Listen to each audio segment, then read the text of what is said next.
Bonjour à tous, je suis Kylian Marlier, votre trader formateur. On va parler psychologie dans cette vidéo parce qu'on va voir ensemble comment se relever après une perte en trading.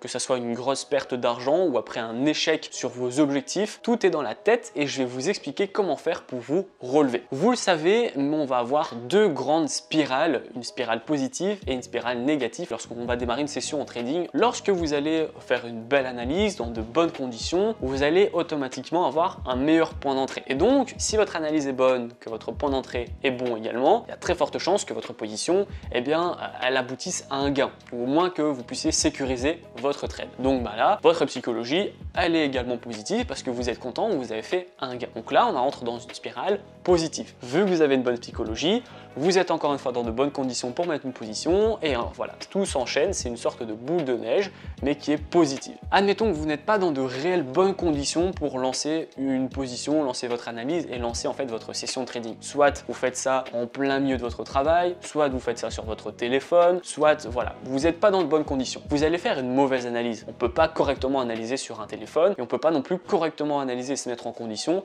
lorsqu'on est au travail ou lorsqu'on est en pause de 10 minutes, etc. Donc si votre analyse est mauvaise, votre point d'entrée sera forcément mauvais. Vous n'avez pas le luxe entre guillemets ou la possibilité d'attendre pour avoir un point d'entrée encore plus précis. De ce fait, votre position va aboutir à une perte. C'est mathématique. Du coup, vu que vous allez avoir une perte, votre psychologie sera impactée et donc vu que vous allez analyser en vous disant bon j'ai déjà perdu, etc. Je vais essayer de me refaire ou même pas forcément vouloir vous refaire, mais déjà dans une psychologie de perte, et bien voilà, vous allez refaire une mauvaise analyse, un mauvais point d'entrée et encore une perte. Et là, on rentre dans la spirale négative. Maintenant, l'objectif de cette vidéo, c'est de vous montrer comment faire pour changer de la spirale négative à la spirale positive. Comment je fais pour me relever et pour casser justement entre guillemets cette malédiction. Moi ce que je vous recommande, ça ne va pas être de vous donner une stratégie miracle ou de vous dire voilà manger une banane et 3 fruits secs juste avant chaque session, etc. Non, on n'est pas du tout dans l'hygiène de vie, dans des conditions, etc. Moi ce que je vous recommande, ça va être de travailler ce qu'il y a dans votre tête, votre psychologie. Et pour vous relever et pour mettre des trades qui sont positifs et qui vont vous faire mettre dans une spirale positive, vous devez d'abord travailler sur votre psychologie. Et aussi simple que cela puisse paraître, moi je vous recommande de faire une pause en trading. Personnellement, le fait de faire des pauses en trading m'a vraiment sauvé, par exemple pendant des mois où j'étais dans une succession de pertes ou alors que j'étais en voyage, etc. et que j'essayais chaque fois de mettre des positions à l'aéroport ou dans l'avion avant de partir, etc. Et bien le fait de faire une pause a complètement casser cette spirale négative et j'ai pu enfin arriver dans une spirale positive et arrêter ma malédiction. Faire une pause, c'est en fonction de vous. Vous pouvez faire une pause d'une journée, vous pouvez faire une pause d'une semaine, d'un mois, même d'un an. Tout va dépendre de votre psychologie et de combien de temps vous avez besoin pour vraiment vous sentir apaisé et entre guillemets reset.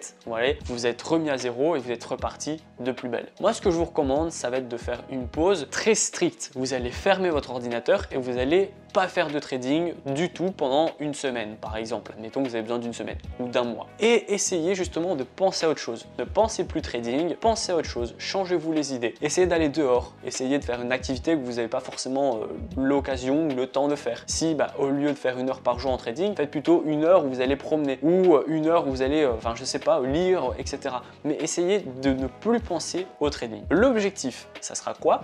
Ça sera en fait que vous fassiez une sorte de retour au calme de votre psychologie, une sorte de calm down. Vous allez vous dire ok, là j'étais vraiment assez mauvais en termes de psychologie, j'étais très nerveux, j'avais été stressé, j'avais beaucoup d'adrénaline. Il faut le temps justement que ça diminue à l'intérieur de vous. Ça peut prendre une semaine comme ça peut prendre un mois, c'est en fonction de chaque personne comme j'ai dit. Et donc le fait de faire un gros break lorsque vous allez démarrer votre première séance de trading après avoir fait votre pause, eh bien vous allez vous ressentir à zéro en fait. Vous n'allez plus du tout arriver dans une spirale négative, ni même dans une spirale positive où vous allez être neutre. Et on va dire que vous êtes neutre mais tendance à positiver quand même parce que vous allez dire ok, je me sens mieux, j'ai fait un break, j'ai tout arrêté vraiment le trading, je pense plus du tout à mes pertes, je ne suis plus du tout stressé, je me sens plus en colère ni rien, donc je repars sur de bonnes bases. Et en règle générale, une base neutre, c'est déjà une bonne base. Le fait de vous mettre dans de bonnes conditions, de vous sentir bien et de faire tout en sorte pour que votre position elle aboutisse à un gain, c'est déjà positif. Et là, eh bien justement, dès que vous allez être dans de meilleures conditions, mettre une meilleure position, mettre un meilleur point d'entrée, ça sera une meilleure sécurisation ou bien même directement un gain direct, ça va vous faire dévier tout doucement vers la spirale positive et vous allez voir, croyez-moi, qu'en faisant cette pause en trading, vous allez vraiment réussir à casser votre malédiction, encore une fois pour reprendre ce terme qui est très imagé. Donc voilà comment j'ai fait moi personnellement pour me relever quand j'étais débutant et que j'avais vraiment beaucoup de mal en trading. Je faisais beaucoup de pauses, ça m'avait permis à chaque fois de repartir de zéro et de repartir de plus belle. Donc je vous invite vraiment au moins à tester et puis bien dites-moi en commentaire si vous avez déjà réussi à faire une pause stricte dans le trading. Est-ce qu'elle a été positive pour vous ou est-ce qu'elle a été négative? Si elle est négative, eh bien c'est que votre pause est trop courte. Donc là, rallongez, là c'est très important. Vaut mieux faire un mois de break que 2 semaines et au final, bon bah c'est pas assez, donc vous reperdez pendant 2 semaines. C'est évidemment pas la solution. En tout cas, si vous avez encore des difficultés en trading, non pas par la psychologie, mais plutôt par la connaissance, pas de panique, vous allez retrouver dans la description, c'est le tout premier lien, ma formation en trading, totalement offerte afin de faire vos premiers pas et vos premiers gains dans le monde du trading. Dans la première vidéo, on va voir ensemble des plateformes pour les débutants super ergonomiques. Ensuite, je vais vous donner des indicateurs que vous allez pouvoir utiliser et mettre en place parce qu'ils sont super faciles à comprendre et à utiliser. Je vais également vous donner des stratégies qui sont toutes faites spéciales pour les débutants.